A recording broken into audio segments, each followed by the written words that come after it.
Le 7e objectif de développement durable, c'est l'électrification universelle pour notre planète d'ici 2030.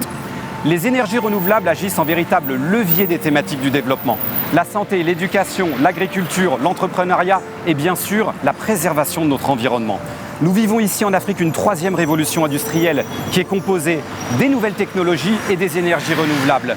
C'est dans ce contexte qu'agit le fonds Synergie Solaire, avec de l'incubation des projets par le biais du financement et aussi du mécénat de compétences, qui permet aux porteurs de projets d'avoir une étude au préalable et ensuite un suivi de leur projet et des formations bien sûr. Ce dont l'Afrique a besoin aujourd'hui, c'est que tous les acteurs s'engagent. Les politiques publiques, les administrations, les ONG, les entreprises, les associations, les fournisseurs d'énergie et bien sûr les consommateurs, afin de rendre une énergie durable accessible pour tous. Bonjour Ngossé.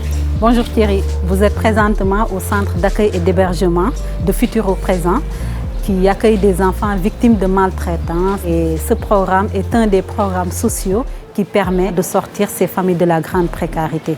Et dans ce domaine, nous intervenons notamment dans le domaine de l'éducation, de la santé, de l'habitat et des énergies renouvelables. Alors des enfants sont accueillis ici dans le centre, des enfants qui ont besoin, et ça c'est très important, d'être remis dans leur famille, réinsérés dans leur écosystème familial et vous appuyez cet écosystème en leur permettant d'avoir un accès à la lumière, ce qu'ils n'avaient pas, par le biais de ces kits solaires.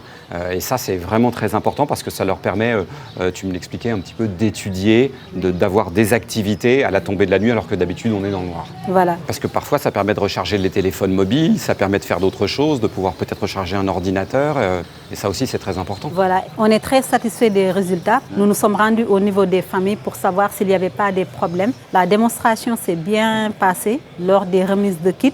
Et actuellement, ces familles arrivent à l'utiliser correctement. Dans les kits aussi, ils ont un téléphone portable avec des applications qui permettent aux enfants d'avoir des accès à des contenus. Contenus, voilà, c'est ça. Contenu éducatif. Donc ça aussi, c'est un plus. Avec les kits solaires que nous avons découverts, il est possible d'accéder à de la lumière, mais aussi de recharger différents appareils. Ce que nous allons découvrir, c'est qu'il est possible, avec un dispositif un peu plus important, d'électrifier un écosystème plus large et donc de mieux répondre à la demande. C'est justement ce que je vous propose de découvrir sur le prochain projet. Bonjour Bertie. Bonjour Diane. La communauté villageoise a déposé une demande auprès de Synergie Solaire via Djoko Aksalum, une association française qui a mis en place le projet. Là, une suite favorable quand même a été donnée par Synergie Solaire qui nous a octroyé une subvention de 10 000 €. L'électricité a impacté nos résultats et depuis 3 ans, on fait 100% à l'entrée en 6e et au certificat.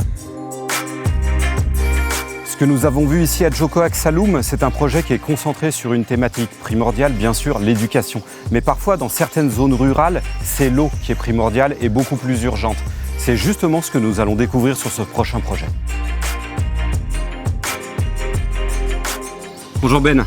Bonjour, ça va? Ça va bien. Nous sommes ici à Dassilame et on a eu des marchés des partenaires pour vraiment pallier le manque d'eau et vraiment donner à la population de l'eau potable.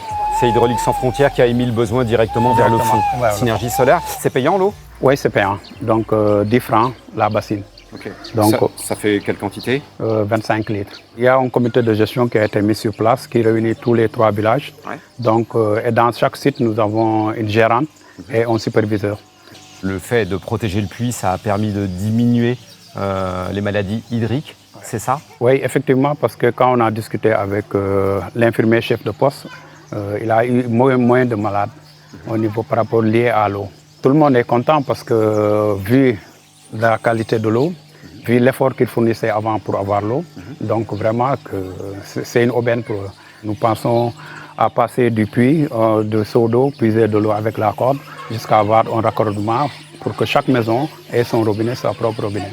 Donc en fait, on passe là de quelques milliers de bénéficiaires à bientôt, demain, on l'espère, à des centaines de milliers de bénéficiaires. Effectivement, c'est ça que nous espérons. Et pour toucher plus de monde, il faut déployer de plus grands projets avec 2 composantes essentielles, un savoir-faire local et des activités rentables. En zone rurale, ce projet prouve que c'est possible grâce aux énergies renouvelables.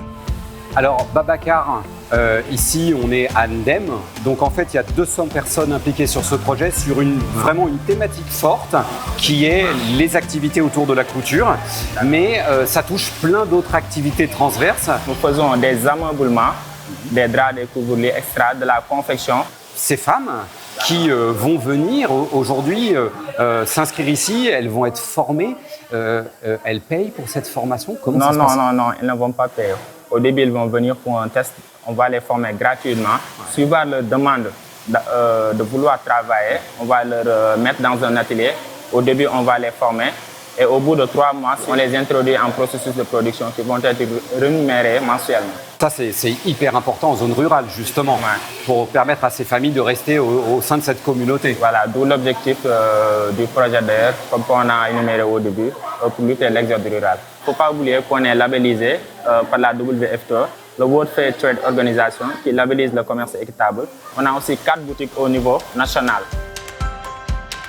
Voilà 8 ans que le système est en place, qu'il fonctionne. Il permet de faire travailler plus de 250 salariés, profite aux 30 villages voisins et ne demande qu'à s'agrandir. Il faut aussi investir à différentes échelles pour fournir à la moitié de la population du continent un accès à l'énergie. Ils sont 650 millions à l'attendre. C'est dans ce contexte que l'État s'engage avec des partenariats publics-privés, comme ici à Tenmerina, sur une des 6 centrales de 43 hectares qui fournit de l'énergie à 250 000 foyers.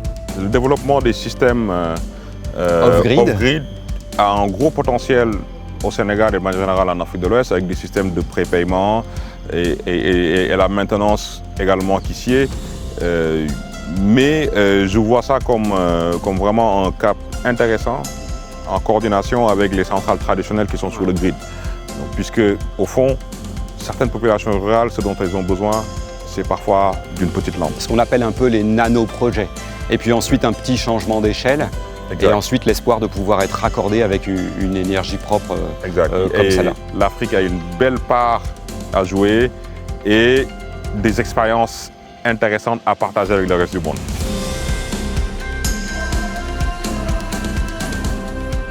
La condition vraiment essentielle pour espérer que le projet réussisse, c'est que la demande émane du terrain et qu'ils soient acteurs de leur propre projet, qu'ils en tirent directement les bénéfices. Cet apport financier qui leur a permis de réaliser ce projet est un effet de levier, permet de créer un historique de rentabilité qui les rend plus crédibles, plus solvables et qui crée des garanties auprès de futurs établissements financeurs. Ainsi, on va pouvoir aller vers des projets de masse qui bénéficieront à plus.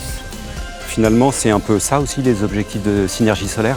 Oui, bien sûr, Synergie Solaire voit l'avenir en collaboration entre les pays du Nord et les pays du Sud pour relever ces défis qui nous concernent tous, que sont l'économie, le travail, la sécurité, la stabilité, la protection de l'environnement. Merci beaucoup, Diane. Je t'en prie, merci Thierry.